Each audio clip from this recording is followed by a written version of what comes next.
আমাকে সামিরা ভাবিকে আরো আনুষঙ্গিক আরো অনেকেই জড়িয়েই তো কেস করেছে, তাই না? বাংলা সিনেমার কিংবদন্তি নায়ক সালমান শাহর রহস্য আবার আলোচনায়। আত্মহত্যা না হত্যা, এই প্রশ্নের উত্তর খুঁজতেই চলছে নতুন তদন্ত। হত্যা মামলার অন্যতম আসামি খল অভিনেতা আশরাফুল হক ডন, যিনি একসময় দাবি করেছিলেন সালমান আত্মহত্যা করেছেন। সম্প্রতি শাহরিয়ার নাজিম জয়ের পুরনো এক সাক্ষাৎকারে ডনের বক্তব্য আবার ভাইরাল হয়েছে। আমাকে সামিরা ভাবিকে আরো আনুষঙ্গিক আরো অনেকেই জড়িয়েই তো কেস করেছে, তাই না?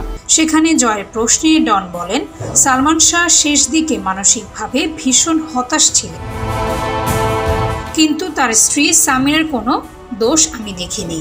তবে এখন সেই ভিডিও ঘিরে নেটিজেনদের মধ্যে নতুন করে সন্দেহ তৈরি হয়েছে। অনেকেই ডনের কথায় জড়তা ও আচরণে অস্বাভাবিকতা লক্ষ্য করেছেন। এদিকে আদালতের নির্দেশে সালমান শাহ হত্যা মামলা আবারও তদন্তে নেমেছে পুলিশ, আর ডন রয়েছেন ওই মামলার অন্যতম আসামি হিসেবে।